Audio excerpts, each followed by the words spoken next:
today we're getting into Sotheby's modern and contemporary evening auction that took place on March 4th, 2025 in London. It was the first major test of the art market this year, and I'm not gonna lie, there's a lot to unpack. Not just the final numbers, but what those numbers are actually telling us about collector behavior, about auction behavior, auction house behavior, market health, and even what may be brewing, what could be going on in the primary market. Those markets inform one another. So grab your tea, grab your wine, grab your whiskey, whatever you sip on a little bit while you're listening. Also grab your spreadsheets if it takes that. Whatever you need. Let's get into it. What's up, glorifiers? For those of you who are new here, I'm Mariah Lease. I'm an art advisor, and I'm also a curator, and I'm dedicated to making the art world accessible to everyone through insights, conversations, and discovery, and also through building a fantasy art collection. So guys, y'all, I'm really excited about this one. It's the first auction that we're talking about via the channel. We did go over the Phillips contemporary evening sale over in the Patreon. So if you guys want to dive into that and take a look at that, make sure you guys go and join the Patreon. But today we're talking about Sotheby's. Now, this sale brought in 62.5 million pounds, which is about $78.6 million. That's including the buyer's premiums. It landed pretty much right in the middle of Sotheby's pre-sale estimate, between 44.9 million to 66.6 million. And they offered 38 lots and sold 34 of them. That's a sell-through rate of 90% by lot, or about 83% if you include the 3 high estimate works that were withdrawn. You hear me? Withdrawn last minute. Now, that 90% sell-through rate was just about the same as the Phillips evening auction, but again, if you want to look more into that, go and join and look at the Patreon. Anyway, already that's telling us something, this 90% sell-through rate, but that what's really telling us something is those withdrawn lots. It's telling us something. Auction houses are adjusting. They're no longer inflating. Now, they did not pad the catalog with this auction. They did not have filler lots. It was a smaller, curated sale, and they were realistic about expectations. There were no fireworks. I mean, there were some exciting moments, but listen, if you've been watching the auctions the last few years, this was not that. But on the flip side, there were also no flops. So I want to talk about what actually sold and what that says about collector behavior. What was the top lot? Well, the top lot was Yoshitama's Nara's Cosmic Eye, in parentheses, in the Milky Lake. And that was executed in 2005. It hammered at 7.4 million and sold for 9.03 million pounds. That's with premiums. That's about $11.3 million, okay? Notably, that's 13% above the high estimate. What made this piece work, you might be asking? Well, one, it was rare, or it is rare for Nara to lead a London sale. Okay, so 2, he has a major show going on right now at the Hayward Gallery. So that major show is really playing into why this work did so well. That institutional shine really matters. And this was one of his Galactic Eyes works, and collectors know that motif very well. Then there's Lisa Brice's After Imba, and that was executed in 2018, okay?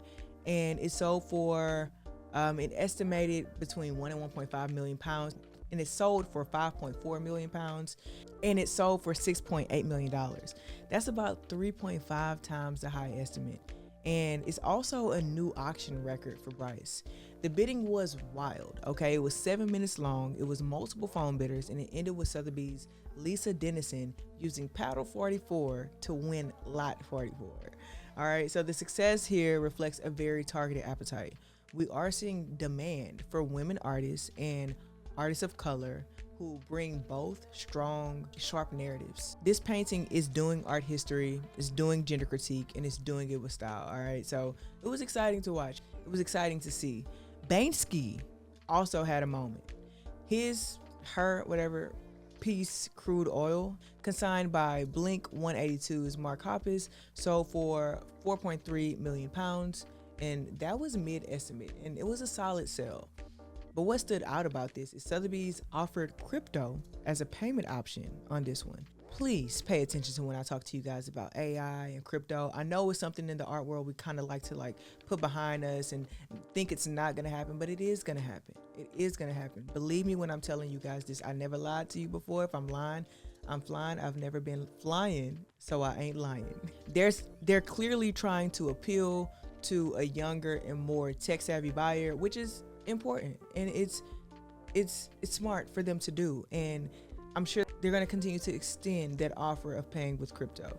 Now, some of the more traditional blue chip artists didn't light the room on fire. And if you watch my review over in the Patreon, you've seen the same. Okay, so we're starting to see these patterns, right? Even in that Phillips auction, I believe, if I'm not mistaken, when I reviewed it, a Picasso didn't even sell. Okay, so in this one, a Picasso bust sold under estimate at 4.3 million.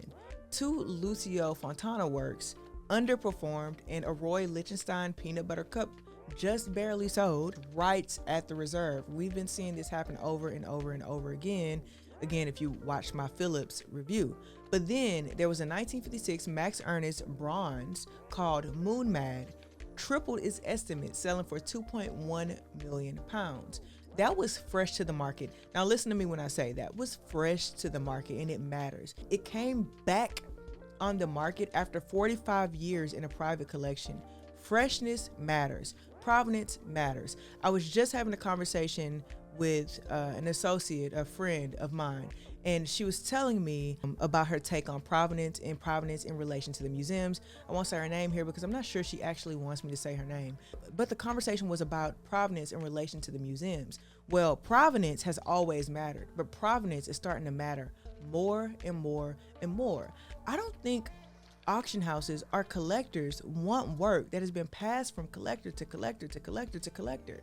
The fact that this work sat in a private collection for 45 years and then came back makes it a rarity, and that made it more valuable. Collectors are not just chasing names. They want freshness. They want great condition, they want narrative, and above all, they want value. If an estimate feels bloated, they're out. If it's priced smart and tells a story, they'll fight for it, okay?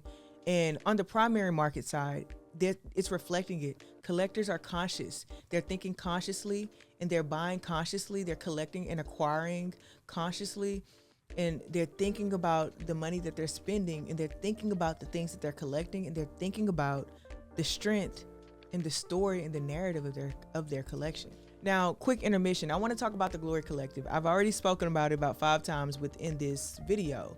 If you watch my videos, you're already familiar with the Glory Collective. But I want to say, if you're enjoying this video and you want to go deeper and you want more content like this around the art world, I want you guys to consider joining the Patreon. So it doesn't matter if you're an artist, if you're trying to find your own lane, or you're a collector and you're just getting started. I really want to invite you to join the Glory Collective in the Patreon community, because I'm designing it and it's still in design, right? It is a continuing conversation. There's not one thing that you will receive there. There are multiple things that you will receive there. Now, I've broken it down into 3 tiers, depending on where you are in your either art collecting journey or your art career journey. The first tier is starting Glory, and it's perfect if you're just beginning. You'll get access to a full resource library to help you price, market, and collect art. Plus, you'll get exclusive videos. You'll also get our monthly book club, where I'm breaking down a book for you so you don't have to read it. And that book, whatever book it is that month or within this quarter, it will help you guys in your career, or it will help you in your collecting journey. I try to pick books that help both artists and collectors at the same time, break them down section by section, chapter by chapter, and then give them to you digested. There's also some behind the scenes access to exhibitions and community discussions where you can learn and grow with others. The next tier is going to be building Glory, and it's for those of you refining your strategy, okay? You'll get everything from starting Glory, plus career building plans for artists, collection strategies for collectors, monthly market reports, pricing tools, and also once we get 50, we have 46 members right now. Once we get to 50, we'll be doing live workshops every month to keep you guys sharp and in the know, and allow you guys not even allow you guys, allow us to be in conversation, allow you guys to ask questions and for me to answer them. We also have, for those of you ready to go all in, the Mastering Glory tier, which offers personal one-on-one advising with me every single month. And within this tier, you'll get custom strategy reports for your career or for your collection. You'll also get private content and deeper market insights that's tailored towards your unique goal. So what does that look like? If you have an artist that you really want to break down their market, or you want me to break down your market for you, then you tell me who that artist is and I'll break it down in the way that I break them down on these videos. That's for collectors. For artists, we'll break down your career and decide where you should be heading from there with your personal career in mind, instead of just giving you something blanket and advice that can kind of go towards anyone. So anyway, I want you guys to head over to the description because the link is there to join, and I want you to check out the Glory Collective because I think it could really help. You know, it can help all of us, right? It's a growing community, and I can't wait to see it continue growing. Can't wait to see you guys there. Let's get back to the video. So yeah, this year's total within this auction was $62.5 million, which is $78.6 million. In 2024, Sothebys' March evening sale, the same auction, brought in about 99.7 million pounds, which is $125.4 million. So we're looking at a 37% drop year over year. Now, consider this. The 2024 sale included the now sale, which was folded in, and it allowed for a larger number of lots. Okay, this year, they really trimmed the fat. It was lighter, it was smarter, and honestly, that restraint probably helped the sale perform as well as it did. It's a reflection of the broader shift of the market. Fewer lots, fewer guarantees, and a more strategic use of third-party backers. Of the 38 lots offered, 9 had guarantees. That's cautious optimism. So yeah, the gross is down, but the average price per lot held up, and the sell-through rate held up. That's still meaningful. It means demand is still there, but the bar is higher. And I like that. I prefer it. I know when we first started covering these auctions, it was like these large numbers and it was really exciting to talk about. But look, everything is correcting itself. If you pay attention to the stock market, which I hope you guys do, it's a major correction right now. Everything is correcting itself. So what does this tell us about the primary market? I think that's one of the biggest questions a lot of us could have, right? Especially those of us that we can't even think about getting to the secondary market. Anyway, I want you guys to hear the caution. Auction is not retail. Auction is not retail. I don't care what industry and what market you're in. Auction is not retail. One record does not make a market. One record does not make a market, but galleries are definitely going to feel pressure to justify prices, especially when works enter auction so soon after their creation, which I don't think is going to be happening so much within this year. I think we're in a different time period. That happened a lot 2020, 2021, even 2019, but right now we're in a different market. There's also a message here for collectors and advisors. If you're trying to build long-term value, we want to focus on works with strong curatorial and institutional momentum.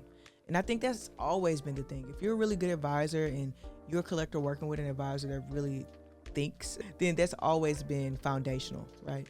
But that was the theme this year around every successful lot. So the things that are working in primary market, keeping these fundamentals and these foundations and these pillars around artists to be successful, that translated to auction prices within this bear market. The sentiment right now is what I'd call measured confidence. We're not in a boom. We're not in a bust. We're in a moment where collectors are selective. And if you are subscribed to my newsletter, I give a weekly market sentiment. So make sure you're subscribed to my newsletter. That's in the link in the description.